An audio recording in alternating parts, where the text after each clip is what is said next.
आइए इसे बहुत ही आसान और स्टेप बाय स्टेप तरीके से समझते हैं कि न्यूट्रॉन ये कमाल कैसे करता है। 1. न्यूट्रॉन ही क्यों? Why only neutron? परमाणु के पास 3 कण होते हैं, इलेक्ट्रॉन, प्रोटॉन और न्यूट्रॉन।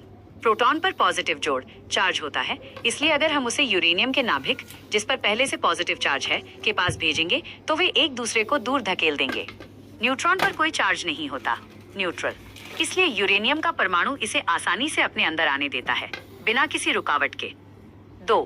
चेन रिएक्शन की शुरुआत, द डोमिनो इफेक्ट। इसे एक उदाहरण से समझिए।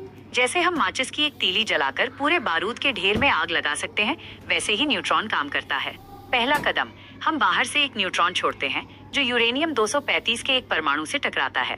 दूसरा कदम, यूरेनियम का परमाणु टूटता है, फिशन, और भारी ऊर्जा के साथ 3 नए न्यूट्रॉन बाहर निकालता है। तीसरा कदम, असली खेल।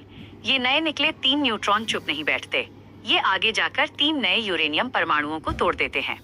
अब उन 3 परमाणुओं से 9 नए न्यूट्रॉन निकलेंगे जो आगे जाकर 9 और परमाणुओं को तोड़ेंगे।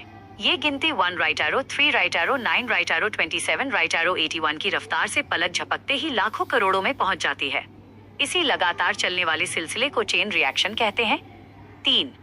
अगर न्यूट्रॉन न हो तो क्या होगा? अगर इस रिएक्शन में से न्यूट्रॉन को हटा दिया जाए तो यूरेनियम का टूटना तुरंत बंद हो जाएगा। परमाणु बम, एटम बॉम्ब में इस चेन रिएक्शन को बिल्कुल खुला छोड़ दिया जाता है, अनकंट्रोल्ड, जिससे 1 सेकंड के भीतर करोड़ों परमाणु टूटते हैं और भयंकर विस्फोट होता है। न्यूक्लियर रिएक्टर, बिजली घर में वैज्ञानिक कंट्रोल रॉड्स का इस्तेमाल करते हैं जो एक्स्ट्रा न्यूट्रॉन्स को सोख लेती हैं।